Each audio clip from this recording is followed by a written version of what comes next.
Hello ladies and gentleman, तो मैं हूं समर ठाकुर और मैं आपके सामने एक बार फिर से आ चुका हूं हिमाचल प्रदेश हाई कोर्ट में आने वाले हिमाचल जीके के जो क्वेश्चंस हैं उनके प्रैक्टिस सेट के साथ।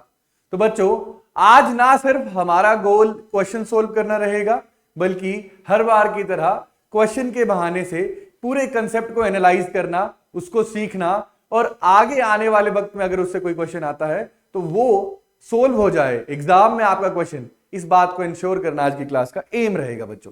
तो बिना देर किए चलते हैं पहले क्वेश्चन की तरफ। आप मेरे साथ इनको सोल्व करने की कोशिश करेंगे और कमेंट सेक्शन में आंसर जरूर देंगे। आपके आंसर देने के बाद आप देखेंगे कि आगे क्या एक्सप्लेनेशन है और क्या आपका जवाब सही है या गलत है।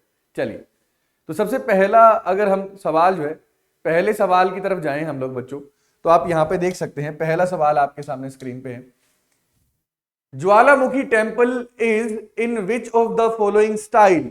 तो बच्चों यहां पे अगर कंटेक्स्ट के हिसाब से देखा जाए तो यहां पे ये आर्किटेक्चरल स्टाइल की बात कर रहा है। हिमाचल में जितने भी टेम्पल्स हैं उनका कोई ना कोई जो एंशियंट टेम्पल्स हैं, राजा महाराजाओं ने बनाए हैं या फिर पुराने काल में बने हैं, उनका कोई ना कोई बच्चों आर्किटेक्चरल कोई ना स्टाइल हमेशा से रहा ही रहा है।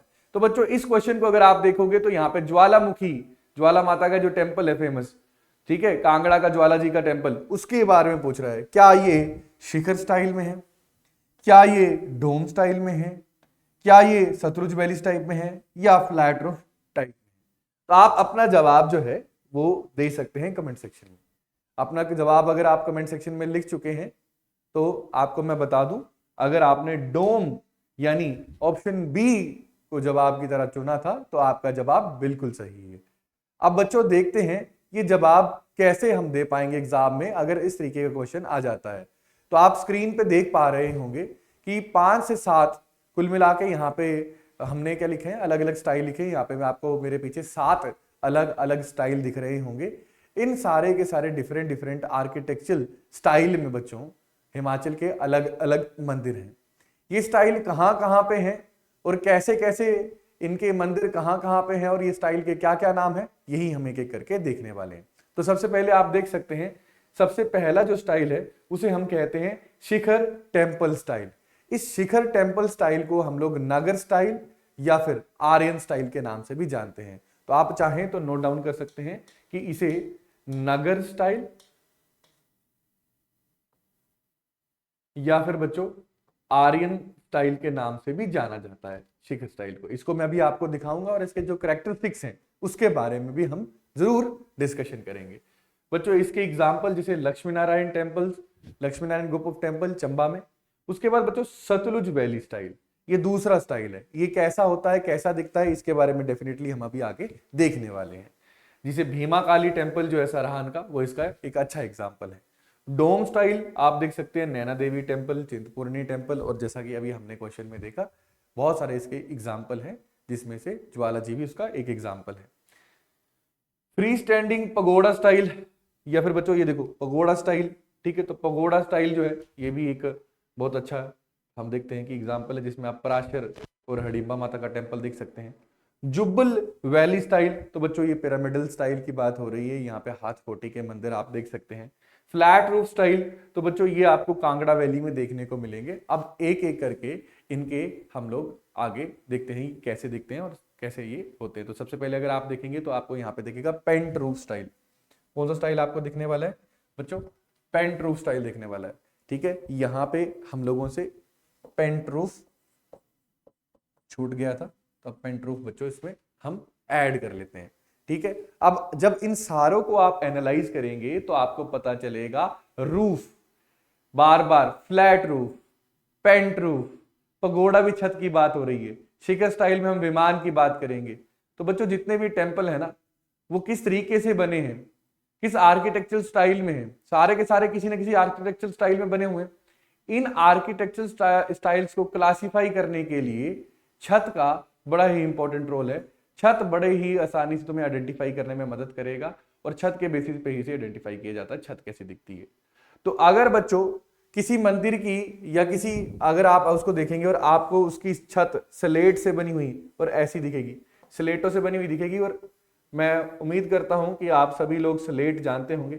स्लेट बच्चों एक कह सकते हैं हम लोग कि मेटामॉर्फिक रॉक है, ठीक है, जिसका इस्तेमाल घर के छत बनाने के मटेरियल की तरह इस्तेमाल किया जाता है। आप देख सकते हैं तो ये स्लेटों का इस्तेमाल किया जाता है इस तरीके की छत जो बनती है। कई बार इसके आसपास थोड़ी बहुत वेरिएशन आ जाती है, लेकिन मेजर इसकी छत तुम्हें ऐसे ही बनती हुई दिखेगी, ठीक है। और पत्थर, लकड़ी, इन सब का इस्तेमाल करके बाकी बिल्डिंग रहेगी। छत स्लेट की बनी हुई है और ऐसी स्लैंटिंग, है ना, इस तरीके की अगर इसकी छत बनी है जैसे हिमाचल के पुराने घरों में बनी होती थी बच्चों, तो हम कहेंगे कि ये पेंट रूफ स्टाइल का क्या है, ये पेंट रूफ स्टाइल है। और इस पेंट रूफ स्टाइल को प्राकृत स्टाइल या प्राकृत शैली भी, हिंदी में प्राकृत शैली भी कहते हैं, ठीक है। तो क्या कहेंगे इसको, प्राकृत शैली या प्राकृत स्टाइल भी कहते हैं, हिंदी में इसको प्राकृत शैली कहते हैं।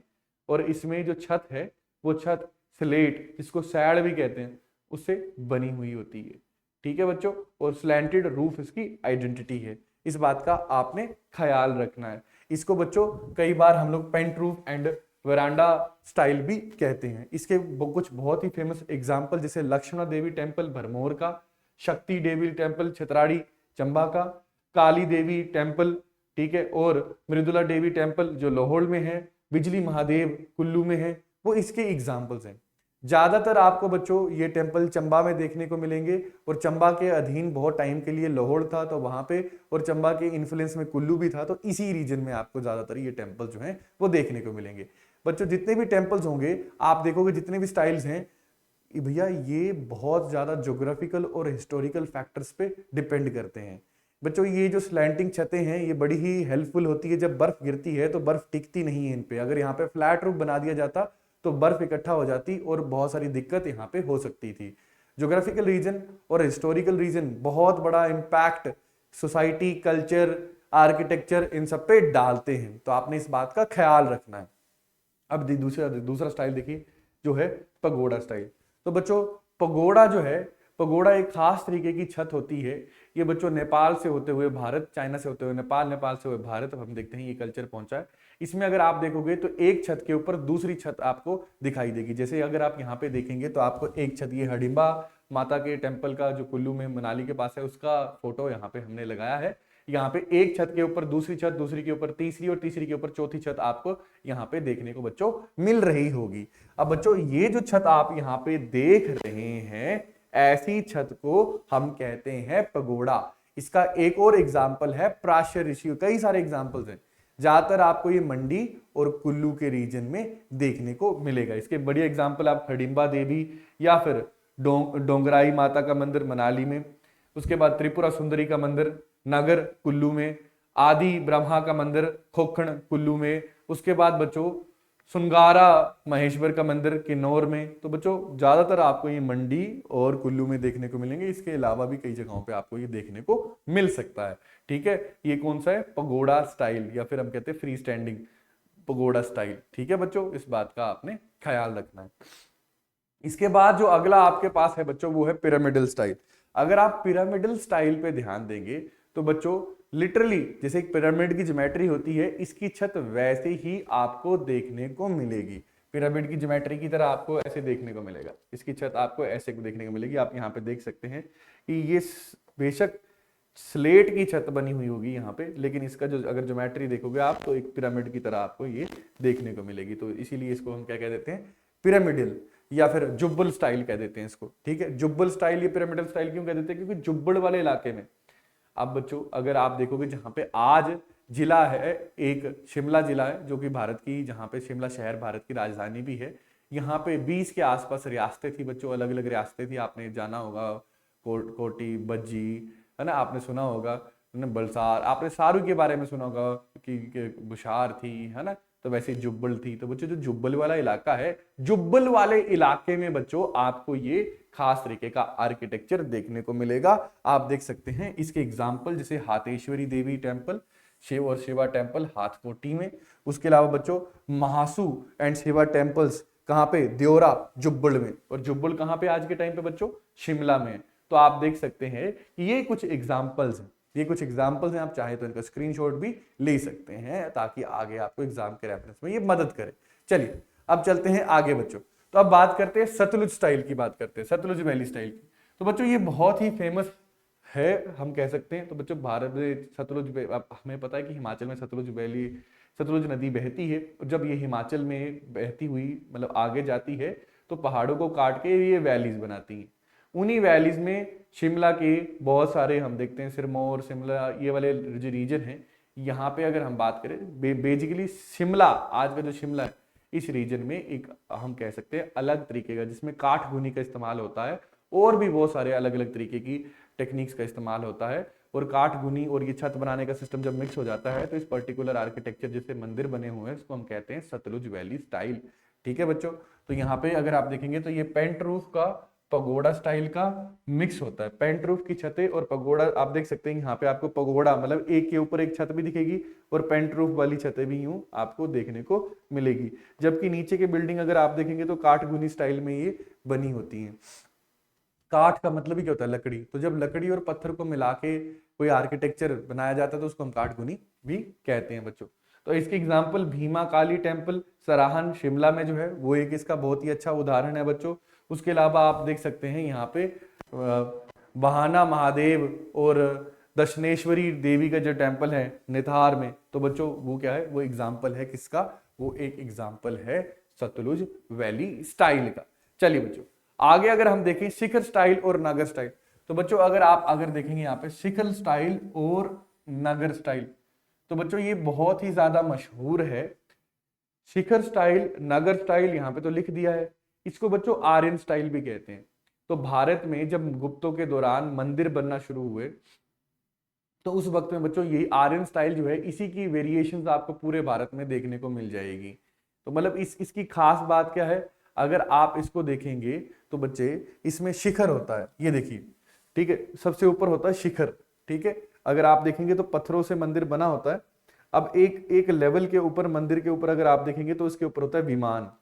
ऐसा स्ट्रक्चर आपको देखने को मिलेगा, आपको ऐसे मंदिर देखने को मिलेगा।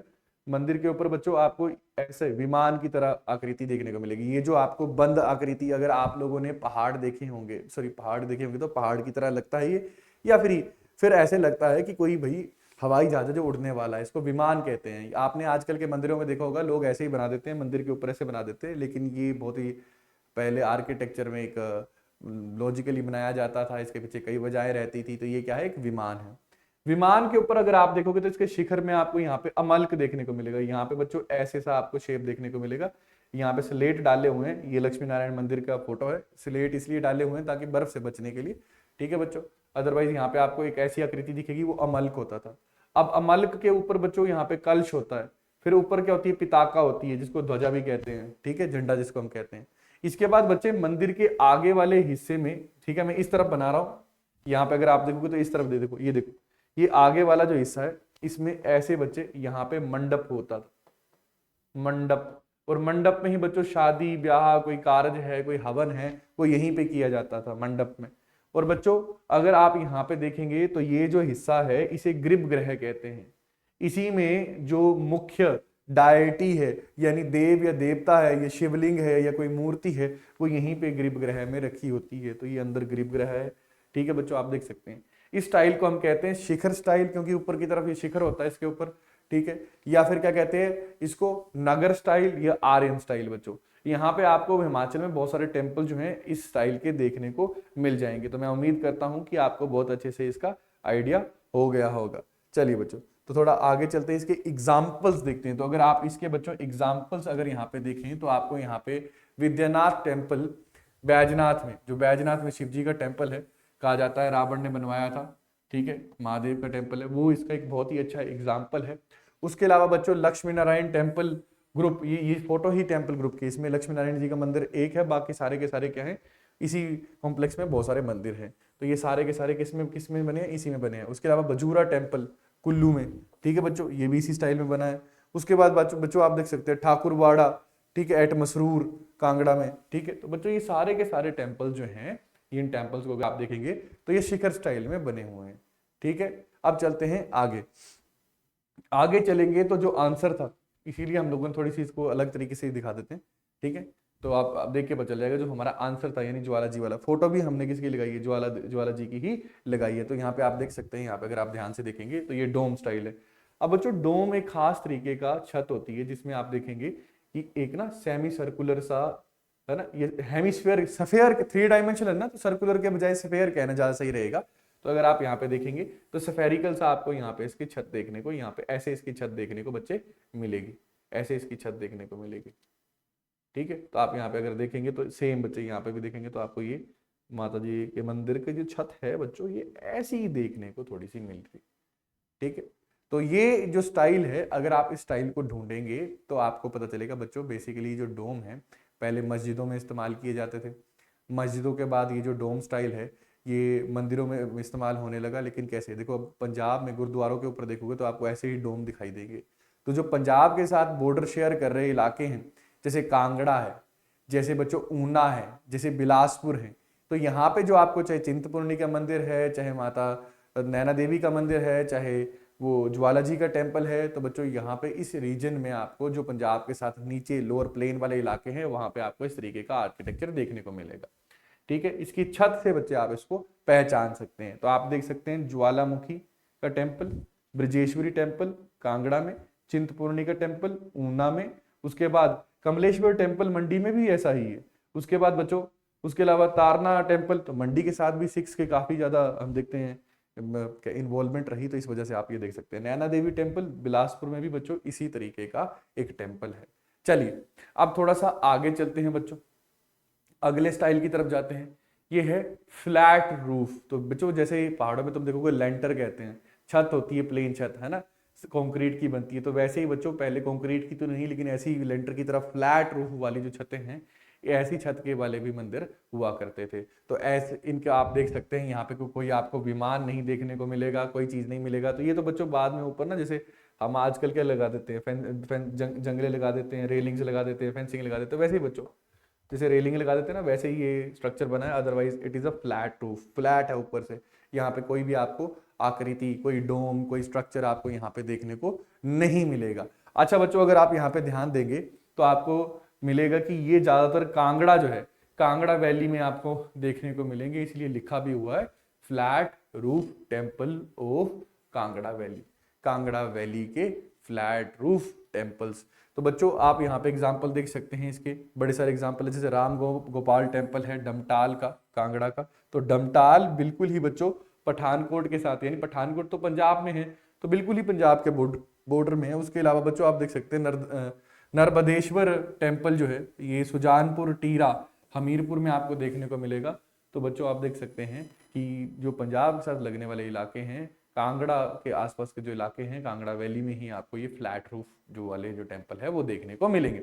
तो मैं उम्मीद करता हूं कि अब कोई भी क्वेश्चन यहां से आता है, किसी भी मंदिर के आर्किटेक्चर से आता है, तो उसको अब पढ़ने में आसानी आपको होगी और क्वेश्चन बहुत सारे सोल्व करने में भी आसानी होगी। तो बच्चों ये सब करने के पीछे हमारा एक ही मकसद था, एक ही मुद्दा था। क्या वो मुद्दा और मकसद था? कि बच्चों क्वेश्चन शायद सेम रिपीट हो ना हो, लेकिन इस कंसेप्ट से तो बहुत सारे क्वेश्चन आ सकते हैं, उनके आने की प्रोबेबिलिटी है और वो आएंगे, जरूर आएंगे। तो व्हाट आई वांट कि तुम लोग कंसेप्ट कर लो, क्वेश्चन अपने आप से ही सोल्व हो जाएंगे। चलिए अब आगे चलते हैं, अगले क्वेश्चन की तरफ चलते हैं। तो अगला क्वेश्चन आप जवाब देने की मुझे कोशिश करेंगे, आप क्वेश्चन पढ़ेंगे, मैं भी आपके लिए क्वेश्चन पढ़ूंगा और कमेंट सेक्शन में वीडियो पॉज करके ईमानदारी से जवाब देंगे। फिर देखेंगे कि क्या आपका जवाब सही था या नहीं था। तो अगर हम देखें तो क्वेश्चन है what is the scientific name of snow leopard. तो बच्चों स्नो लेपर्ड जो हमारा स्टेट एनिमल है, स्टेट एनिमल है, हिमाचल का जो स्टेट एनिमल है, इसका बच्चों साइंटिफिक नेम क्या है, इसका साइंटिफिक नाम क्या है? तो ये हम यहाँ पे इस प्रश्न से जानना चाहते हैं। क्या ये ऑप्शन ए पैंथरा यूनिसिया है, क्या ये रोडोडेंड्रोन एबोरिम सबस्प है, या ट्रैंगोपैन मेलिनोसिफेलस है, या फिर निम्बो न्यूसिफेरिया? तो अगर आपने जवाब ए दिया है तो आपका जवाब बिल्कुल सही है। अब ये बाकी नाम भी क्या है कुछ देर में आप जान जाओगे। तो बच्चों जैसे कि भारत में हम लोगों ने पाया कि जो टाइगर है, टाइगर की संख्या लगातार घटती जा रही है और टाइगर इकोसिस्टम में, फॉरेस्ट इकोसिस्टम हो गया उसमें बहुत ही इंपॉर्टेंट है। या फिर हम देखते हैं इंडिया में अलग अलग तरीके की जो इकोसिस्टम है उसमें बहुत ही इंपॉर्टेंट है फूड चेन और बाकी हम देखते हैं इकोलॉजिकल बैलेंस बनाए रखने में, तो उसको बचाया जाना चाहिए। लेकिन उसको खतरा किससे था? एक था शिकारियों से, तो हमने तो हंटिंग बैन कर दी कानून बना के। फिर पोचर से खतरा था, जो इलीगल हंटर्स होते थे, जो टाइगर्स को उनके शरीर के अंगों के लिए मारा करते थे, क्योंकि उन अंगों का यूनानी दवाई बनाने वाली मार्केट में काफी ज्यादा हम कह सकते हैं बोलबाला था, काफी मांग उन अंगों की रहती थी, तो लोग उनको मार के उनकी खाल, उनके पंजे, ये सब कुछ बेच दिया करते थे। तो लोगों में अवेयरनेस फैलाने के लिए भारत सरकार ने प्रोजेक्ट टाइगर शुरू करा 1971 में, जिसमें प्रोजेक्ट टाइगर को नेशनल एनिमल घोषित किया, यानी ये हमारे देश का धरोहर है, हमारे देश को रिप्रेजेंट करने वाला एनिमल है, इसको बचाया जाए। तो सिग्निफिकेंटली उसमें चेंज आते हैं बच्चों, और आपको जान के हैरानी होगी, आज दुनिया में सबसे ज्यादा टाइगर जो है वो भारत में है। भारत में खास तरीके के टाइगर पाए जाते हैं, रॉयल बंगाल टाइगर, जिसको हम अपना नेशनल एनिमल कहते हैं। अब हर एक जानवर का एक साइंटिफिक नेम होता है, इसका भी है पैंथेरा टिग्रिस। तो उसी तर्ज पे बच्चों हिमाचल प्रदेश में भी स्नो लेपर्ड पाए जाते हैं। लेपर्ड बच्चों एक खास प्रजाति के जानवर होते हैं, ये कैट फैमिली से ही आते हैं। इनके जो हम देखते हैं जो शरीर है, इसके ऊपर धब्बे आपको देखने को मिलते हैं। इसी वजह से बच्चों जो चीता है, जैसे चीता है ना, चीता आपको बच्चों ग्रासलैंड्स में देखने को मिलेगा, क्योंकि वो तेज भाग के शिकार करता है, उसकी तेज भागना यूएसबी है, मतलब उसकी मदद से ही वो शिकार पकड़ पाता है। लेपर्ड उलट अगर आप देखें तो लेपर्ड छुपने में बहुत माहिर होते हैं, आपके घर के पास आके आपके कुत्ते, आपकी बकरियां उठा के ले जाएंगे और आपको पता भी नहीं चलेगा। आप इनको पहाड़ी में देखा होगा आपने, हमारे हिमाचल में लेपर्ड ही होते हैं बच्चों। अगर जंगली अगर फैमिली की बात करें तो आपको कैट फैमिली में लेपर्ड ज्यादा देखने को मिलेंगे। लेपर्ड की अलग अलग प्रजातियां देखने को मिलेंगी, लेकिन लेपर्ड आपको ज्यादा देखने को मिलेंगे। मिर्ग या बराग भी इनको आप कहते हैं, है ना। और इनमें ये छुपने की महारत बहुत ही जबरदस्त होती है। ये पहाड़ों पेड़ों के पीछे छुप जाते हैं। तो पहाड़ी में कहावत है ना, वो लेपर्ड कहता है काथू मेरा साथू एंड मेरी बैंड चुमट मेरा बैरी, यानी मीन्स कि जो काथू एक पेड़ होता है उसके ऊपर स्पोर्ट होते हैं, तो इसके भी लेपर्ड के भी स्पोर्ट होते हैं, उसके पीछे ये छुप जाता है, कैमोफ्लाज की मदद लेता है। एंड यानी जो नटल हमारे पास प्लांट होता है, यानी जो हम जिसको बिच्छू बूटी भी कहते हैं, उसके पीछे भी ये छुप जाता है। लेकिन इसकी पूंछ जो है, चुमट जिसको पूंछ कह रहे हैं, वो इतनी बड़ी है कि ये उसकी वजह से स्पोर्ट हो जाता है। तो ये देखो सारी ये जो पहाड़ी कहावत थी, इसका एक ही मतलब था कि अगर आप इसे देख सकते हैं, अंदाजा लगा सकते हैं कितना अच्छा ये छुपने में हो सकता है। मैं लेपर्ड की बात कर रहा हूँ। तो बच्चों ये आम लेपर्ड की बात तो ठीक है, लेकिन जब ये आम लेपर्ड बच्चों टुंड्रा वाले इलाके में या बर्फीले इलाकों में चले जाते हैं, हिमाचल के ऊपरी इलाकों में, जैसे स्पीति वैली हो गया, किन्नौर हो गया, चंबा के पांगी वैली वाली साइड चले जाते हैं, तो इनमें बच्चों ऐसी एवोल्यूशन हुई, अभी मतलब आम लेपर्ड में नहीं हुई। ये बच्चों एवोल्यूशन ऐसे नहीं होती है कि आम लेपर्ड स्नो लेपर्ड बन गया, ये विद टाइम, ठीक है। तो कुछ माइग्रेट कर गए होंगे कभी, और वो इवोल्व होके बच्चों लेपर्ड में ही खास तरीके के लेपर्ड बन जाते हैं, स्नो लेपर्ड। जो हमारे स्टेट एनिमल है, हिमाचल का स्टेट एनिमल क्या है? Snow leopard. आप देख सकते हैं यहाँ पे, ये देखो बच्चों, ये टाइगर है। टाइगर बच्चों अलग होता है, पैंथर अलग होता है, लायन अलग होता है, लेपर्ड अलग होता है, चीता अलग होता है। These all are different. अब बच्चों लेपर्ड में भी ये देखो, ये है स्नो लेपर्ड। इसमें थोड़ा ये अगर आप देखेंगे तो सफेद रंग ज्यादा है, क्योंकि इसको कैमोफ्लाज चाहिए बर्फीली जगहों में। तो ये स्नो लेपर्ड है, ये खत्म हो रहा था, इसलिए हम लोगों ने इसको क्या कर दिया बच्चों, इसको हम लोगों ने थोड़ा सा बचाने की कोशिश कर दी, स्टेट एनिमल डिक्लेयर करके बच्चों। और पैंथरा यूनिशिया इसका नाम है, ठीक है। अब बच्चों जब भी सी के बाद आई, ई या वाई आता है तो इट गिव्स द साउंड स, तो यूनिकिया कोई नहीं कहेगा इसको, ठीक है, यूनिशिया कहोगे तुम सारे। और बच्चों ये है पैंथरा टिग्रिस। पैंथरा टिग्रिस जो है ये हमारे पास टाइगर का साइंटिफिक नेम है, और याद रखना टाइगर हमारा क्या है? राष्ट्रीय जानवर। तो बच्चों ये देखो, ये हमारा नेशनल बर्ड पीकॉक, इसको अगर इसका साइंटिफिक नेम देखे तो पावोक्रिस्टस, ठीक है, क्रिस्टेटस। और वैसे ही बच्चों ये गलत लिख दिया है, ठीक है, जो वेस्टर्न ट्रैंगोपोन, ठीक है, आप देख सकते हैं वेस्टर्न ट्रैंगोपोन, ये जिसको हम कहते हैं ट्रैंगोपैन मेलेनोसेफेलस। ट्रैंगोपैन मेलेनोसेफेलस जो है ये बच्चों वेस्टर्न ट्रैंगोपैन का साइंटिफिक नेम है। जूजू राणा जिसको हम लोग कहते हैं, ठीक है, तो ये स्टेट बर्ड है हमारा जूजू राणा, ठीक है बच्चों। पहले से पहले मुनाल हुआ करता, बाद में ये बना बच्चों।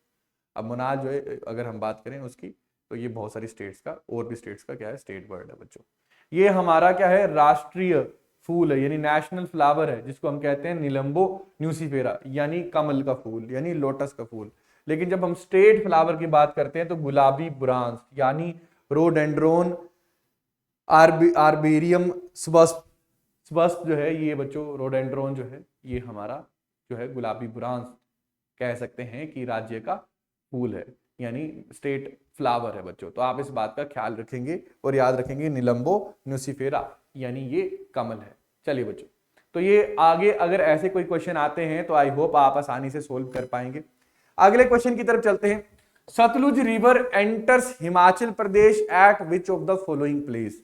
तो इस क्वेश्चन को शुरू करने से पहले मैं आपको बता दूं बच्चों, सतलुज नदी सबसे लंबी ट्रिब्यूटरी है इंडस रिवर की। ये जहां पे इंडस यानी तिब्बत में ओरिजिनेट होती है, ये भी वहीं पे सतलुज वहीं पे ओरिजिनेट होती है। इसके बाद ये इंडिया में एंटर करती है। तो बच्चों इंडिया में हिमाचल से ही एंटर करती है, और यही क्वेश्चन है कि हिमाचल में कहां से एंटर करती है। बाद में ये पंजाब में जाके, पाकिस्तान में जाके ये इंडस में मिल जाती है बच्चों। तो आपने मुझे यही बताना है। ऑप्शन ए शिपकीला पास सही जवाब है, ऑप्शन बी साच पास, ऑप्शन सी जिलेपला पास, या डी स्पीति वैली। तो आप फटाफट से इस वीडियो को पॉज करके ये जवाब दे सकते हैं कमेंट सेक्शन में। तो बच्चों अगर आपका जवाब शिपकीला पास है तो आप बिल्कुल सही जवाब दे रहे हैं। यहां पे आप हिमाचल की मुख्य नदियां देख पाएंगे। हिमाचल की मुख्य नदियां अगर देखना चाहें तो ऊपर से नीचे अगर हम शुरुआत करें तो सबसे ऊपर बच्चों आपको एक नदी देखने को मिलेगी जिसका हिमाचल में नाम है चंद्रभागा। चंद्रभागा। बाद में बच्चों ये नदी जब जम्मू में पद्र वैली में एंटर करती है तो इसका नाम क्या बन जाता है, चेनाब पर इसका नाम पड़ जाता है। ये सारी की सारी अभी जितनी भी मैं नाम लूंगा, ठीक है बच्चों, तो 5 नदियां यहाँ पे मैं मेजर आपको हिमाचल की बताऊंगा। इनकी ट्रिब्यूटरीज कभी किसी और दिन डिस्कशन करेंगे, ट्रिक्स के साथ याद करेंगे। अच्छा, मैं आपको 4 यहाँ पे बताने की कोशिश करूंगा बच्चों। 5 बताऊंगा, 5 में से 4 जो होंगी वो इंडस की ट्रिब्यूटरीज होंगी। दूसरी नदी बच्चों आपको यहाँ पे अगर आप देखेंगे तो रावी नदी दिखेगी। अगर आप ध्यान से देखेंगे तो बंगाल वाला जो इलाका है, बड़ा बंगाल, ठीक है, बंगाल वाले इलाके से आगे जाती हुई रावी आपको यहाँ पे दिख जाएगी। मैं किसी भी कलर का इस्तेमाल करने से बचूंगा क्योंकि ये बच्चे मैप में ऑलरेडी कलर कोडिंग होके रखी है। तो रावी के लिए आप देख सकते हैं कि अलग रंग यहाँ पे दर्शाया गया है। तो चंबा जिले में होते हुए ये आगे बढ़ती है, ठीक है।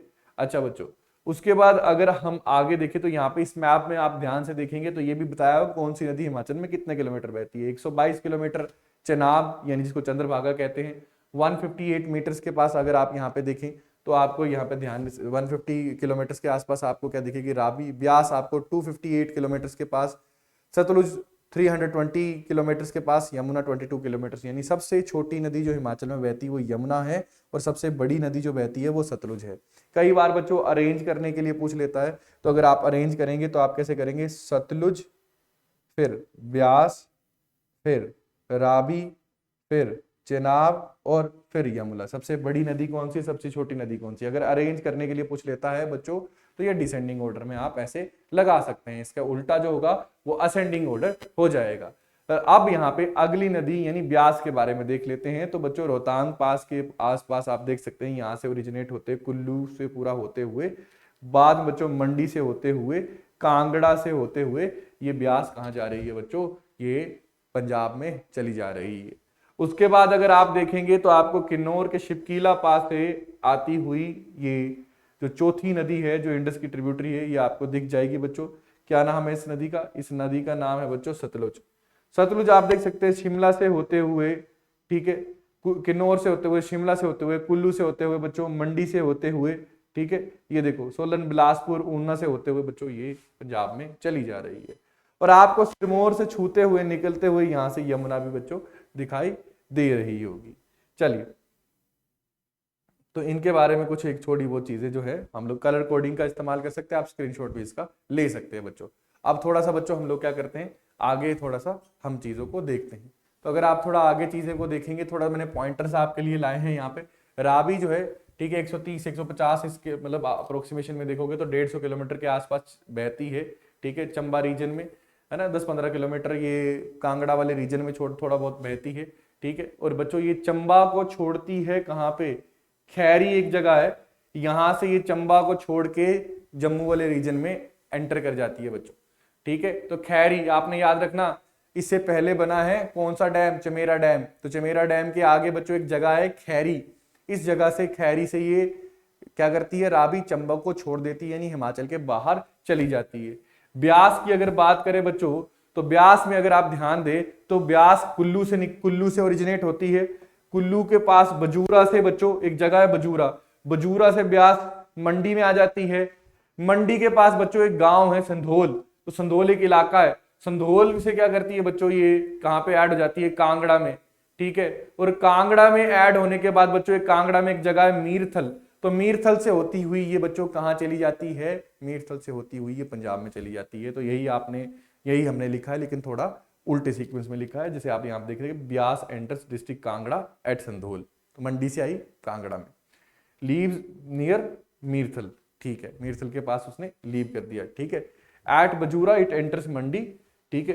एंड अब अगर हम बात करें तो मंडी में ये एंटर करती है बच्चों, आपने इस बात का याद रखना, ठीक है। और मंडी जो है इसके लेफ्ट बैंक पे सिचुएटेड है, ये भी यहाँ पे आपको पता चलता है। सतलुज एंटर्स कहां पे, शिवकीला पास से बच्चों, देखो आप बहुत ही ज्यादा अल्टीट्यूड 6608 मीटर की ऊंचाई पे सतलुज हिमाचल में एंटर करती है। फिर बच्चों किन्नौर, शिमला, कुल्लू, सोलन, मंडी, बिलासपुर, इन सब जिलों से होते हुए नंगल से ये पंजाब में भाखड़ा डैम के बाद एंटर कर जाती है बच्चों। यमुना रिवर की बात करें तो सिरमौर में ही है ये बच्चों, सिरमौर में हिमाचल में खादड़ माजरी के पास जो है ये एंटर करती है।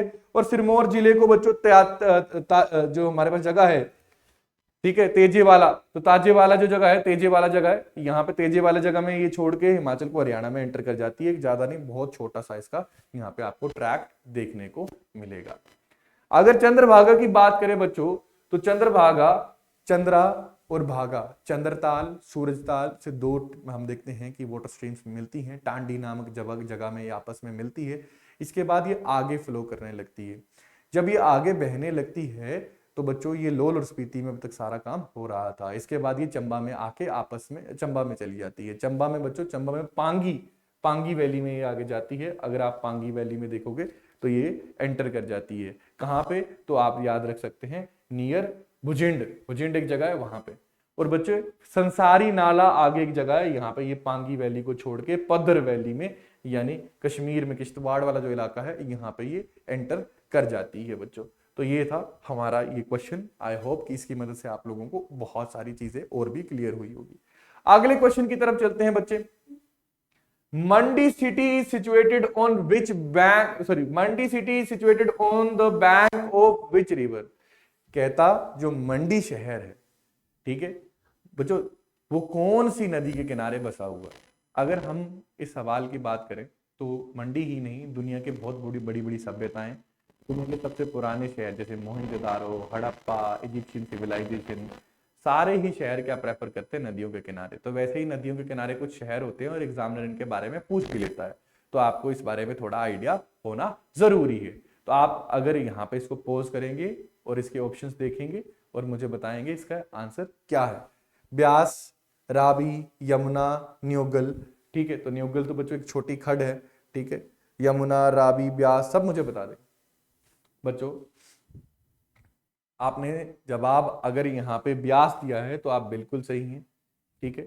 ब्यास के किनारे आपको कुल्लू, मंडी ये सब बसा हुआ आपको दिख जाएगा। कांगड़ा से भी होती हुई जाती है शहर से, लेकिन थोड़ा दूर जाती है। रावी नदी के किनारे पे आपको राइट साइड पे चंबा बसा हुआ दिख जाएगा।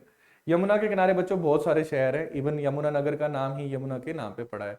न्यूगल बच्चों एक छोटी सी खड है, इसके किनारे आपको पालमपुर, किनारे क्या पालमपुर से होके ये जाती हुई आपको दिखेगी। तो जो पालमपुर वाले हैं, ठीक है, उनको ये चीज मालूम होगी, ठीक है। चलिए, अच्छा बच्चों, तो ये आप देख सकते हैं ये सारे अलग अलग जगहें हैं, ये नदियां जाती हैं, तो इनके किनारे बहुत सारे शहर जो हैं ये पड़ते हैं। चलिए बच्चों, अब चलते हैं अगले क्वेश्चन की तरफ। तो अगला क्वेश्चन ये है, यूंगसैंग विजिटेड। अच्छा बच्चों, इसको यूंगसैंग को, अगर ये देखो गलत प्रोनाउंसिएशन है यूंगसैंग, अदरवाइज इसको पढ़ना हो तो जूंगजांग, जूंगजांग, ये मैं पहले बता चुका हूं क्योंकि ये कोई साउंड ही नहीं होती है चाइनीज में। तो जूंगजांग, जूंगजांग visited Kangra during regime of which of the following king. यानी रिजाइम का मतलब होता है शासन काल। तो बच्चों किस राजा के शासन काल, यानी किस राजा के राज करते हुए कांगड़ा में यूंगसैंग आए। ऑप्शन आप देख सकते हैं, भूमिचंद, संसारचंद, सुशर्माचंद, आदमचंद। बच्चों यहाँ पे 4 राजाओं के नाम हैं, आप पोज करके अपना जवाब कमेंट सेक्शन में दे सकते हैं। अगर आपका जवाब आदमचंद था तो आप बिल्कुल सही हैं बच्चों। भूमिचंद बच्चों माना जाता है कि कटोच डायनेस्टी के फाउंडर हैं। चांद और पृथ्वी के बेटे, इनको चांद और पृथ्वी के साथ इनका रिश्ता जोड़ा जाता है बच्चों। संसार चंद सबसे कांगड़ा के महान राजाओं में से, मंडी को और बाकी बड़ी सारी जगहों को इन्होंने जीता। ठीक है बच्चों। सुशर्मा चंद की जब बात करते हैं तो इनका जिक्र महाभारत में आपको देखने को मिलता है। आदमचंद के वक्त में बच्चों ऐसा माना जाता है ह्यूमसेन कांगड़ा आए और आदमचंद को वो ओतीतो के नाम से अपने लेखों में लिखते हैं। ओतीतो है ना, ये ऐसे लिखते हैं। कुल्लू जब ये गए ह्यूमसेन तो उन्होंने कुलीतो लिखा। तो बच्चों वैसे ही जो चाइनीज हैं ये थोड़ा इसमें चीजें बिगड़ जाती हैं। आदमचंद कांगड़ा के राजा थे जब ये कांगड़ा गए। चंबा में आदित्य वर्मन थे, वैसे सुकेत में विक्रम सेन थे। आपने इन चीजों का ख्याल रखना है। चलिए बच्चों अगले सवाल की तरफ अब हम चलते हैं। जो अगला सवाल है बच्चों ये है, Manimahesh Kailash is in which district? Manimahesh Kailash Himachal के कौन से जिले में है? क्या ये किन्नौर में है, क्या ये कुल्लू में है, क्या ये शिमला में है, या फिर चंबा में? मणिमेश कैलाश हिमाचल के कौन से जिले में है? मणिमेश कैलाश हिमाचल के कौन से जिले में? पॉज कीजिए और जवाब दीजिए। अगर आपका जवाब जो है, अगर बच्चों आपका जवाब चंबा है तो आप बिल्कुल सही जवाब दे चुके हैं। चंबा जो है यहाँ पे बहुत ही मशहूर जात्र भी लगती है, नहोण, यानी अगस्त के महीने में अगर आप देखेंगे तो नहाने के लिए लोग यहाँ पे जो लेक है वहाँ पे मणिमेश लेक में जाते हैं और नहाते हैं। वहाँ पे मणिमेश कैलाश बहुत ही आप देखेंगे तो मशहूर एक जो है तीर्थ स्थल है। पिलग्रिमेज के लिए पूरा का पूरा ये तीर्थ यात्री यहाँ पे जाते हैं पिलग्रिमेज करने के लिए, तीर्थ यात्रा करने के लिए। किन्नौर में किन्नर कैलाश बहुत ही मशहूर है बच्चों। तो अब अगर हम यहाँ पे देखें तो Kailash ji Kailash is a place where it is believe that lord Shiva with his wife, है ना, goddess Parvati lives and it is adored to Lord Shiva. So you can understand how much important it is for Hindus, right? तो बच्चों अब कैलाश से जुड़ी हुई बहुत सारी किंवदंतियां, बहुत सारी अगर हम देखें तो वो मिथक यानी हम देखते हैं मिथोलॉजी या बहुत सारी कहानियां भी जुड़ी हुई हैं, बनी हुई हैं। तो यहाँ पे लोग अलग अलग पर्वतों को कैलाश कहते आए हैं इतिहास में। तो यहीं से एक कंसेप्ट जन्म लेता है जिसे हम कहते हैं पंच कैलाश, यानी 5 ऐसे पर्वत हैं जिन्हें कैलाश लोग कहते हैं। तो लोगों को कहना है कि ये सारे के सारे ही इक्वल इंपॉर्टेंस के हैं, लेकिन सबसे ज्यादा इंपॉर्टेंस किनमें है? माउंट कैलाश। ये बच्चों वही माउंट कैलाश है जहां पे माना जाता है शिव जी रहते हैं। ये तिब्बत और चाइना में, मतलब तिब्बत यानी जो चाइना में है अभी, तो वहां पे आपको देखने को मिलेगा। ठीक है, सबसे ज्यादा वैल्यू इसी की मानी जाती है बच्चों। इसकी यात्रा, इसका चक्कर काटने के लिए भी लोग जाते हैं। उसके बाद बच्चों दूसरा कैलाश आप देखोगे यहाँ पे, ये पहला कैलाश, ये दूसरा कैलाश, आदि कैलाश। आदि कैलाश आपको उत्तराखंड में देखने को मिल जाएगा, भारत में ही है, और ये सेकंड मोस्ट सेक्रेट, दूसरे नंबर पे सबसे ज्यादा हम कह सकते हैं कि पवित्र ये माना जाता है, सबसे ज्यादा पूजनीय माना जाता है। फिर बच्चे किन्नौर का आता है किन्नर कैलाश, ये हिमाचल प्रदेश में है। ठीक है बच्चों। उसके बाद बच्चों श्रीखंड के महादेव कैलाश, जिसको हम लोग शिखर कैलाश भी कहते हैं, ये भी बच्चों हिमाचल प्रदेश में है। और फिर आता है बच्चों मणिमहेश कैलाश, जो बच्चों हिमाचल प्रदेश में है, चंबा में। ठीक है, नोन एज चंबा कैलाश, उसको चंबा में है तो चंबा कैलाश भी कहते हैं बच्चों। आपने मुझे कमेंट सेक्शन में जरूर बताना श्रीखंड महादेव, ठीक है, कौन कौन गया है और ये कहां पे, कौन से हिमाचल के जिले में, ये भी आपने मुझे जरूर बताना है। चलिए अब जाने से पहले एक प्रश्न आपके लिए, एक क्वेश्चन आपके लिए, मैं चाहता हूं ये क्वेश्चन का आप जवाब सभी के सभी दें, कमेंट सेक्शन में दें। तो देखते हैं कि कौन कितने सही जवाब देता है, देखते हैं सबसे ज्यादा जवाब कौन इन सारे सवालों का दे पाता है। और ये सवाल आप लोगों के लिए, आपने बताना है who was the first chief minister of Himachal Pradesh? क्या ये यशवंत सिंह परमार थे, क्या ये ठाकुर रामलाल थे, क्या ये वीरभद्र सिंह थे, या प्रेम कुमार धूमल थे? और अगर हो सके तो आप इनको सीक्वेंस में भी, सबसे पहले कौन बना, उनके बाद कौन बना, उनके बाद कौन बना, उनके बाद कौन बना, तो ऐसे अगर आप देखें तो आप ऐसे भी अरेंज करके इसको बता सकते हैं।